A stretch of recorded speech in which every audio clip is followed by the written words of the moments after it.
Good afternoon, ladies and gentlemen. My name is Darius Ivashko, and today I'm gonna present to you my work during the project proposed by Chankuap Foundation for the minor International Entrepreneurship and Development. First of all, I would like to start the presentation with a video introducing to you the foundation and what they are actually preparing.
Thank you for watching. Now I'm gonna tell you more about my journey to the Amazon rainforest where the foundation was actually located in Ecuador.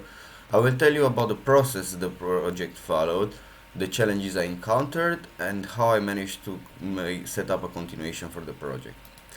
Starting with the journey through the Amazon rainforest, I would like to start my presentation with a quote. Adventure may hurt you, but monotony will kill you. Why I chose this quote is pretty obvious for some of you that know that I already did this project alone on my own in a country where I have never been before, in which I haven't spoke the language when I arrived, but I can tell you it was one of the best experiences I had. Now I'm gonna tell you a bit more about me and the project. I continued the project proposed by Chankuap Foundation last year, uh, where my friends Alexandra and John started working on developing a mobile app for the foundation.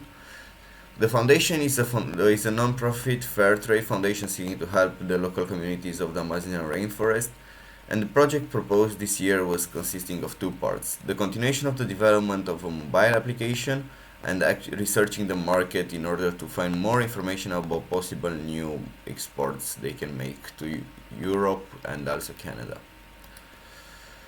My journey in Ecuador started obviously in Quito, where in the capital of the country. I started by visiting the first project that was proposed in this minor. It was a project proposed by UDLA University, more exactly by Angela Diaz. She was a super nice person. She helped me get acquainted to the city and fix, for example, my cheap car, my SIM, to have internet connection to manage to get around the country. The second stop I took, it was in Riobamba at the Espoch University. They gave me a quick market research training, and they helped me with two students that can work with me on the project, especially more exactly in the market research part of the project. They were very welcoming, and I had a very nice time there. They are some super nice persons, and I really recommend working with them in the future. In my collaboration with ESPOCH, the University of Riobamba, I worked with the Diana Pica, which can be seen on the left picture, and on the right you can see the Chankuap team along Lenin Zuna, which is the second ESPOCH student that worked with me on the project on the market research part.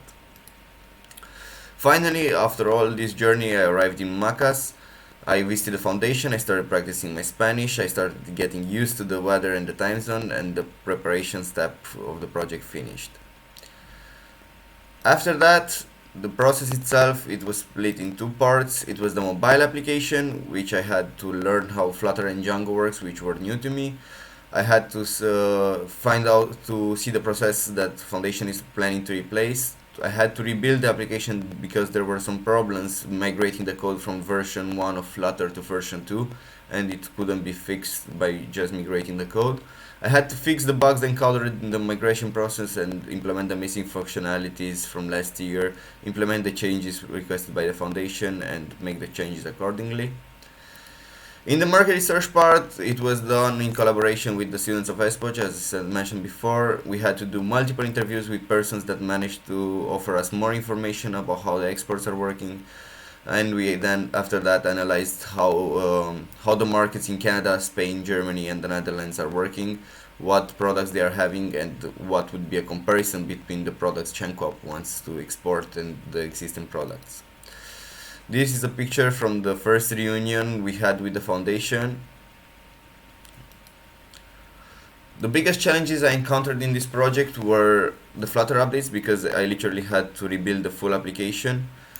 The second biggest challenge I found it was the communication. It wasn't just the language barrier, but the way the foundation was working and how Adriana was trying to control everything in the foundation was not beneficial for the development of the project. It also generated the third biggest challenge I found, requirements not presented or being changed at the last moment. For example, they were actually looking to use the application for the desktop, not for a not as a mobile application. But all these challenges were encountered and tried to be solved as soon as possible and as good as possible. As I said, as I mentioned in the beginning, there is also a continuation of the project and the finalization of the mobile application. At this point, market research is completely done. The only missing part in is the mobile application. It's 85% completed. There are still three requirements that have to be implemented. And after a discussion with the SPOCH professors, they will take care of finalizing the app and implementing the missing three features. Thank you very much for your time. Hope you enjoyed my presentation and see you soon in person.